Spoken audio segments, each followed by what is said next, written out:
আমরা যাত্রীদের অনেক ভোগান্তি লঞ্চের ভিতরে, লঞ্চের যে যারা টিকিট কাটতেছে লঞ্চের ভিতরে আমাদেরকে যাত্রী যে উদ্ধারের কথা ছিল যাত্রী সে তার চেয়ে যাত্রী হচ্ছে দ্বিগুণ বেশি।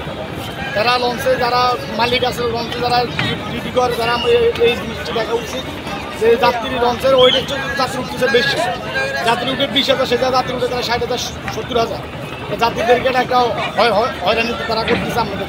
ঢাকা থেকে দেশে আসা হ্যাঁ বিগত কয়েক বছর তুলনায় এবারটা বাড়া আগে যেটা ছিল ওইটাই আছে, তবে এবারটা বিগত বছর তুলনায় আইন শৃঙ্খলা বাহিনীর অবস্থা অনেক ভালো আর কি। এখানে বিশেষ করে সদরঘাটে যে একটা ভোগান্তি থাকে মানে লঞ্চে উঠা না এখানে আবার চাঁদপুরে এসে নামা নেওয়া এরকম কোনো ভোগান্তি এবারটা হয় না। ভাড়া মোটামুটি সেমই আছে আগের তুলনায়, এই জানতে মোটামুটি ভালোই হয়েছে।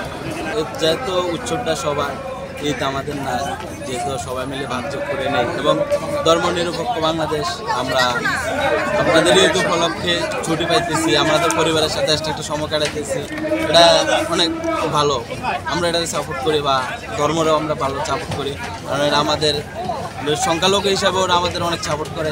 আমিও ধর্মরে অনেক ভালো লাগে। ঢাকা চাঁদপুর লাইনের লঞ্চ হলো 30টা, এই 30টা লঞ্চ নিয়মিত চলতেছে এবং আসলে এই ঈদুল ফিতরের আগে যে পুরা রোজাটাই মালিকটা এক মালিক পরিপূর্ণ লসে আছে। তবে এই ঈদ উপলক্ষে যদি ঈদের পিছিন্দার ট্রেনে যদি তারা ওই লসটা পূরণ করতে পারে তোই ধন্যবাদ আমরা। তবে আমরা মালিক সমিতি প্রতিনিধি হিসেবে বলতে চাই, তবে এবছর আমাদের যে যাত্রী পারাপার এবং অতিরিক্ত যাত্রী তো আমরা নিচ্ছি না, অতিরিক্ত ভাড়া আমরা নিচ্ছি না, তবে আমাদের যাত্রী ঢাকা থেকে চাঁদপুর থেকে ঢাকা সুন্দর মতন আসতেছে যাইতেছে, কোনো দুর্ঘটনা কোনো সমস্যা আমাদের হয় নাই।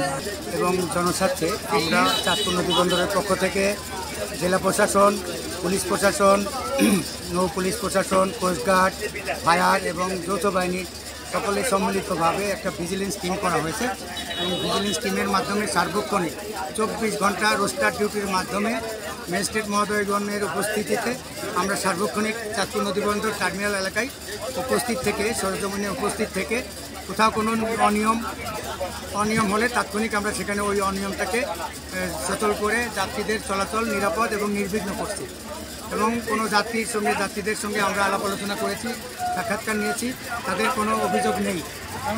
অভিযোগ শুধু একটুই আছে, ওই সিএনজি ড্রাইভাররা মাঝে মাঝে একটু ভাড়া টাড়া বেশি চাইলে জেলা প্রশাসনের মাননীয় ম্যাজিস্ট্রেট মহোদয়গণের উপস্থিতিতে সেটাও সমাধান করা হচ্ছে এবং চাঁদপুর নদী বন্দরে হয়ে চলাচলকৃত সকল যাত্রী সাধারণের চলাচল নিরাপদ এবং নিরাপত্তা দিতে এখানে নৌ পুলিশ, জেলা পুলিশ, কোস্টগার্ড এবং যৌথ বাহিনীর সদস্যগণ নিয়োজিত আছেন। এখন পর্যন্ত ঈদ যাত্রায় যে সকল লঞ্চ এখানে আসতেছে এবং যে সকল লঞ্চ এখান থেকে যাত্রী নিয়ে বাংলাদেশের বিভিন্ন প্রান্তে যাচ্ছে সবাই সুষ্ঠু সুন্দর এবং নির্বিঘ্নে যাচ্ছে।